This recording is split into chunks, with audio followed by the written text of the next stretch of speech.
Cette vidéo vous est présentée par la boutique l'îleaujeux.ca, un service personnalisé par une équipe de passionnés d'ici.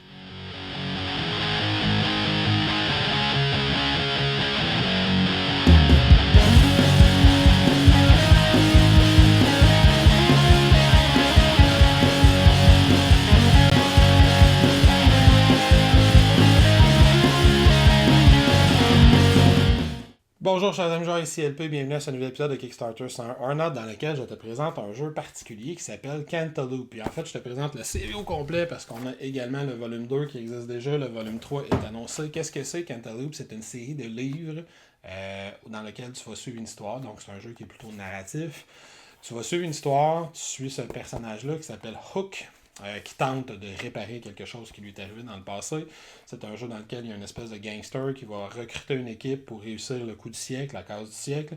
Et c'est un jeu qui se veut un hommage aux jeux qu'on va appeler en anglais les point and click des années 80-90. Fait que c'est un jeu dans lequel tu vas être dans un lieu, tu vas avoir une série d'objets, tu vas tenter de mixer ces objets-là avec les différents lieux dans lesquels tu te trouves, de mixer tes objets entre eux, de trouver comment ces combinaisons-là de lieux, d'objets, d'indices que tu trouves vont te permettre de progresser dans l'histoire. C'est pas un jeu d'évasion en tant que tel, mais c'est un jeu qui a différentes séries de petites énigmes qui te sont proposées, puis tu vas tenter de progresser à travers ces énigmes-là. Comment je fais pour rentrer dans tel bâtiment pour aller questionner telle personne? Cette personne-là veut rien savoir de moi. Comment je vais faire pour la convaincre de venir dans mon équipe? Comment je vais faire pour ramasser des preuves contre un tel, pour trouver la clé pour aller à telle place, pour rentrer dans le poste de police, pour faire fuir un tel de prison, etc. Fait que tu essaies de progresser à l'intérieur de cette petite narrative-là dans un style point and click. Fait que si tu te rappelles de certains jeux comme Days of the Tentacle, comme King Quest, comme Police Quest, comme Myst, à la limite, c'est ce genre de jeu-là, mais en version jeu de société. Quand j'ai su ça, j'ai immédiatement commandé les deux premières séries. Je n'avais pas entendu parler avant. J'ai été super attiré par ça parce que j'ai joué beaucoup à ça quand j'étais plus jeune. Fait que maintenant, est-ce que c'est bon? Je vais commencer par t'expliquer comment on joue. C'est vraiment pas compliqué. Puis je reviens à la fin te dire ce que j'en ai pensé. Donc, allons-y. Fait que Cantaloupe, premièrement, c'est un jeu qui n'a pas vraiment de mise en place. On a 2 livres. Le troisième est déjà annoncé. Quand on veut commencer un livre de Cantaloupe, on va tout simplement l'ouvrir. Puis à gauche, on va avoir notre matériel. Fait qu'on va sortir tout ça. Et ça nous donne ceci, fait qu'on va avoir une espèce de petit marqueur pour voir le progrès qu'on fait dans la partie, une carte postale avec une règle qui nous rappelle comment elle fonctionne. On va avoir une fiche d'inventaire qui ressemble à ceci, qui est recto verso. On va avoir un deck de cartes qui est initialement séparé en 3 paquets, mais qui dans le fond on a un deck de cartes numéroté 1 à 60. Et on va avoir un petit décodeur pour être capable de lire différentes choses dans le texte. Quel est l'objectif de Cantaloupe? C'est un petit jeu narratif. Donc, on va incarner un personnage qui s'appelle Hook, qui ressemble à ça ici. Il veut se venger, il fomente un plan. C'est une ambiance de type un peu Ocean's 11, fait qu'il va tenter de recruter une équipe avec lui. Et on va suivre son histoire à travers les différents livres. Dans le premier livre, il commence à tenter de recruter son équipe. Donc, en début de partie, on va avoir parfois des espèces de petits dialogues à lire comme ceci. À la fin des dialogues, ils vont nous donner certaines consignes. Généralement, ça va être d'aller chercher des decks dans des cartes dans ce deck-là. En début de partie, on va commencer avec les cartes 12 et 38. C'est les seules cartes du deck que je vais te montrer pendant la vidéo. Parce que tu commences avec ces cartes-là. Pour t'expliquer le jeu, j'aurais besoin de te les montrer. Fait que les cartes objets qu'on va trouver vont ressembler à ceci. Fait que je commence avec un magnifying glass et avec un téléphone cellulaire, un cell phone. Le magnifying glass, ça va être la façon du jeu qu'on va avoir d'observer les différentes choses. Quand on va vouloir observer quelque chose de plus près, on va toujours se servir de ceci. Et ensuite, on va nous dire d'aller à le premier lieu, Location 1. Fait que là, maintenant, ce qui reste à faire, c'est de tenter d'avancer, de progresser dans l'histoire, de résoudre les différentes petites énigmes qui sont offertes au fur et à mesure que le jeu avance, jusqu'à temps qu'on atteigne la conclusion. Le jeu va nous le dire quand on va avoir fini de ce livre-là, quand on va avoir atteint la conclusion, puis ensuite on peut passer au livre suivant. Maintenant, au niveau des règles, c'est un jeu extrêmement simple à jouer. C'est un jeu qui repose uniquement sur ses énigmes. La façon dont on va jouer, c'est qu'on va se promener dans différents lieux comme ça. Dans un lieu, il peut y avoir grosso modo 3 ou 4 types d'indications. Il peut y avoir des indications comme celle-là qui sont un code qui mélange lettres et chiffres. L'ordre est toujours lettre-chiffre, lettre-chiffre. Il peut y avoir ces indications-là qui me donnent une moitié de code avec une flèche. Fait qu'on voit ici que j'ai 2 moitiés de code, ici j'ai 2 codes complets. il peut y avoir des flèches ici qui nous disent ça va nous aider à nous déplacer. Fait que là, dans ce premier lieu-là, je pourrais dire, tiens, je vais aller regarder qu'est-ce qui traîne ici ou qu'est-ce qui traîne là. Par exemple, si je vais regarder celui-là ici, on me dit, va lire M1E5. Ça fait référence à ce qui accompagne chacune des pages. Tous les codes possibles de cette page-là vont être indiqués de chaque côté ici, puis je vais avoir juste à passer ça là-dessus pour être capable de lire le texte. Là, on me dit que j'ai trouvé des petits sachets de thé. On me dit que je vais aller chercher une carte qui est à l'intérieur du deck de cartes, la carte 21. Fait que je vais aller chercher cette carte 21-là. Fait que j'ai mes nouveaux sachets de thé que je rajoute à mon inventaire. Et on me dit d'aller cocher une case. D'aller cocher une case, ça veut dire que je m'en vais là-dessus et je vais aller cocher la case. Dans ce cas-ci, c'était D8.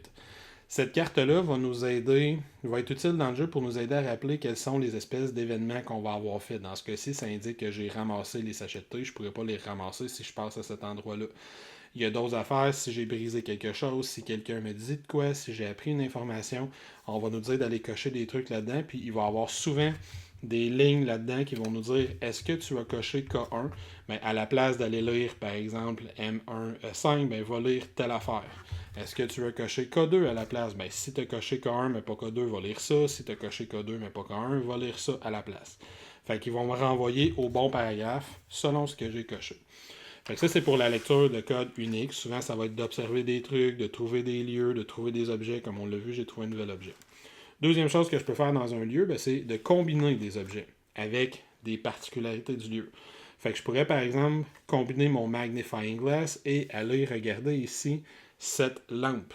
Quand on combine, on va aller placer un objet avec le demi-code qui est déjà là. Fait que si je veux combiner mon magnifying glass avec la lampe, je vais aller le combiner comme ça, puis je vais aller lire dans les entrées qui sont du côté gauche. Je vais aller lire l'entrée qui est pointée par les deux flèches. Je vais donc aller lire I3, P5. Et là, ça va me dire quelque chose à propos de cette lampe-là. Peut-être que je pourrais combiner mon téléphone cellulaire avec la lampe. Mais là, à la place, je vais aller lire I3, B4, parce que je vais toujours regarder les deux flèches. Si je veux vérifier qu'est-ce que ça fait mes petits sachets de thé avec la lampe, ça va faire I5, X9. Parfois, les combinaisons vont être là, parfois ils ne seront pas là. S'ils ne sont pas là, ça ne me donne rien. Si la combinaison est là, je vais me lire quelque chose. Si j'ai réussi à débloquer quelque chose en faisant cette combinaison-là, on va me faire référence à aller chercher des cartes ou aller barrer différentes choses sur ce petit truc-là. Et je peux le faire autant de fois que je veux. C'est pas un jeu qu'on est limité par le temps. Fait qu'après, je pourrais observer l'île de loin avec mon téléphone cellulaire, qu'est-ce que ça fait. Je pourrais peut-être potentiellement essayer d'observer ça, ou de l'appeler avec mon sel, ou d'en prendre en photo avec mon sel, ou je pourrais peut-être garocher les sachets de thé en bas de ma tour pour voir qu'est-ce que ça fait, ainsi de suite. Quand j'ai une flèche orange comme celle-là, ça m'indique tout simplement que je peux changer de lieu. Fait que là, ici, ça me dit va dans le lieu 2. Les lieux sont indiqués juste ici, fait que je peux tout simplement tourner pour arriver dans le lieu 2.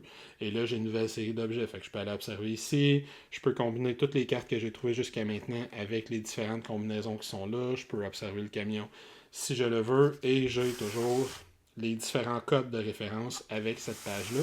Et là, je ne vous montrerai pas d'autres pages, mais j'ai plein d'autres pages comme ça que je vais pouvoir découvrir puis aller dans des lieux. Parfois, je vais débloquer des lieux de différentes façons. Parfois, les lieux vont être bloqués et j'aurai à avoir coché certaines cases pour avoir accès à certains lieux avant de pouvoir y aller.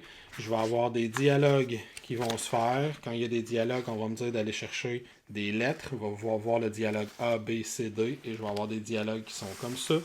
Quand j'ai un dialogue, je vais avoir la discussion. Si j'ai coché certaines cases, ça va m'offrir des nouvelles options par rapport à ce dialogue-là. Peut-être que j'ai trouvé un secret sur cette personne-là. Peut-être que j'ai appris quelque chose, que j'ai trouvé un objet qui intéresse cette personne-là, etc., etc., etc., etc.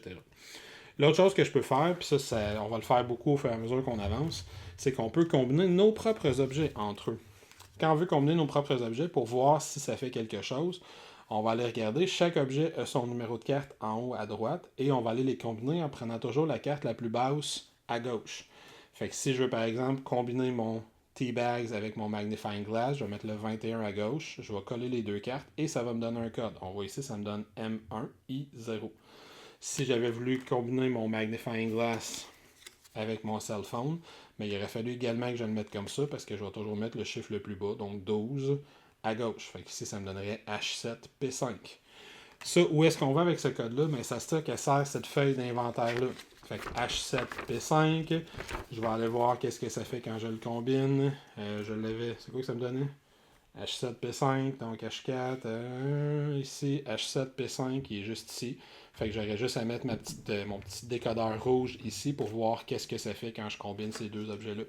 Peut-être que ça va me créer un nouvel objet, peut-être que ça va créer une combinaison de ces deux objets-là ensemble, peut-être que ça va m'apprendre de l'information, peut-être que je vais découvrir qu'il y a de l'information sur mon sel que je n'avais pas trouvé encore, puis je peux le faire avec n'importe quel objet. Fait que si je veux combiner mon sel puis mes sachets de thé, ben, je vais aller les mettre toujours le 12 à côté parce qu'il est plus bas, ça va me donner H4X9, je m'envoie là-dedans, fait que H4X9, il est juste ici.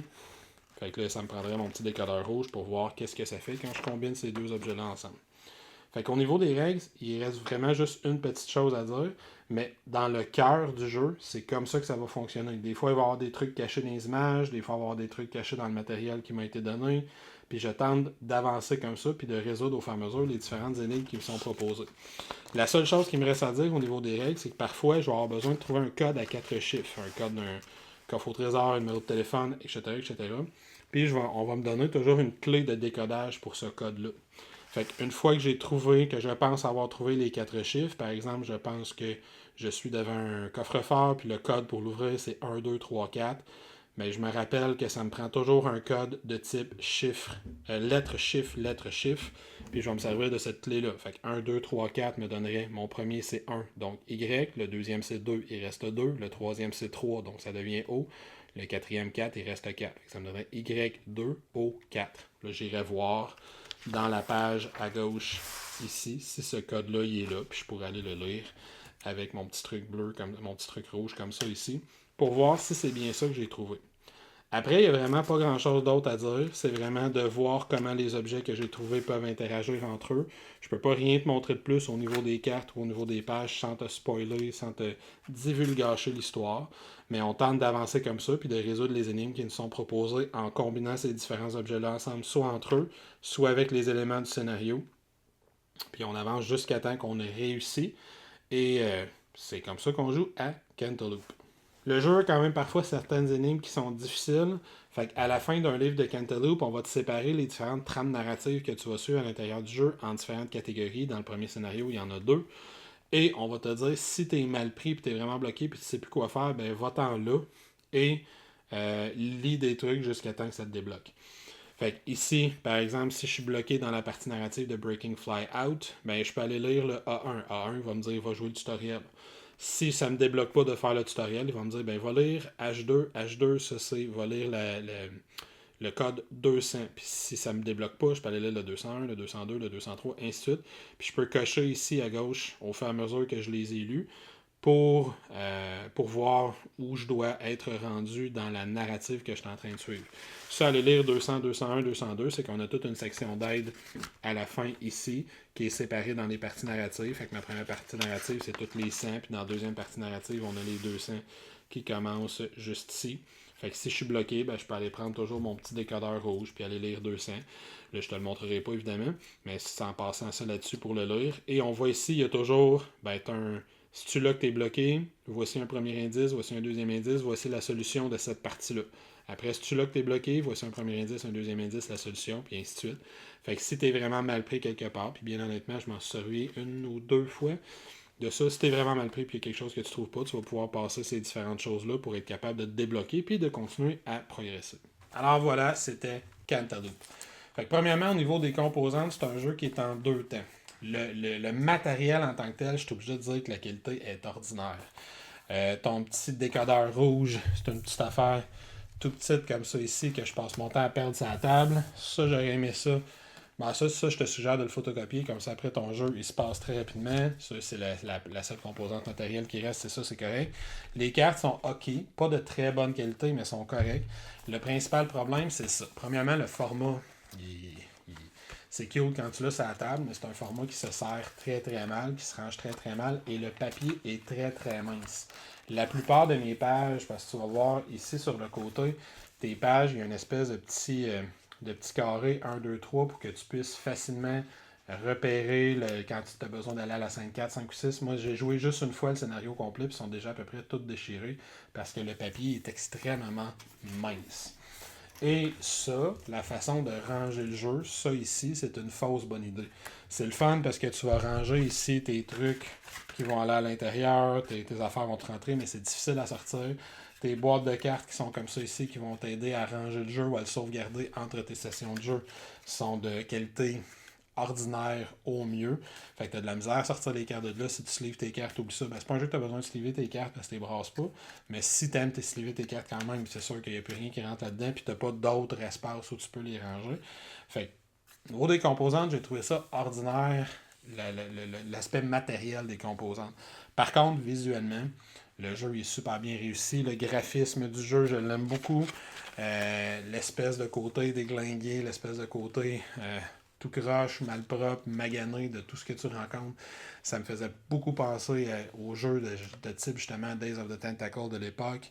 Fait que c'est bien, j'ai trouvé que c'était bien écrit, puis visuellement qui était très beau, qui était très réussi. J'ai beaucoup aimé le visuel hommage aux années 90 qui venait avec Days of the Cantaloupe.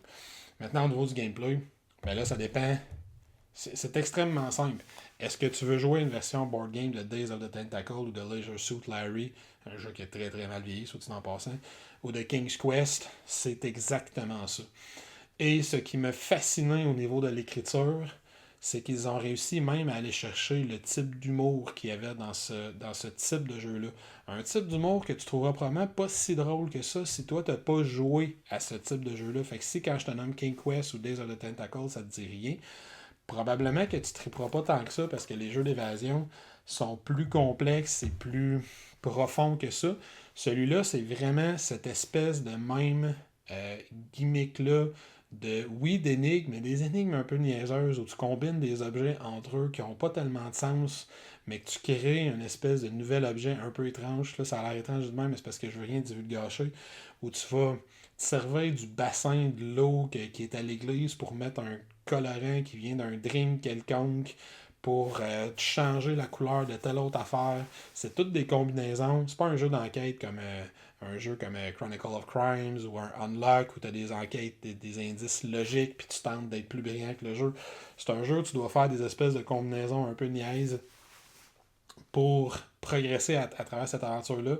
Puis quand t'es mal pris puis que tu essaies des combinaisons, exactement comme dans les jeux vidéo de l'époque, tu te fais littéralement rire de toi par le jeu où tu vas combiner, tu y penses pas, puis là tu passes, t'es à côté d'un bassin d'eau, puis t'es bloqué, puis tu passes tous tes objets un par un pour voir si t'es capable de créer une interaction quelconque, tu y penses pas, puis tu mets ton cellulaire avec le bassin d'eau, puis là quand tu lis le petit texte, c'est littéralement écrit, ben voyons, t'es-tu innocent, là? Tu le sais bien que si tu mets ton cellulaire dans l'eau, il marchera plus avec.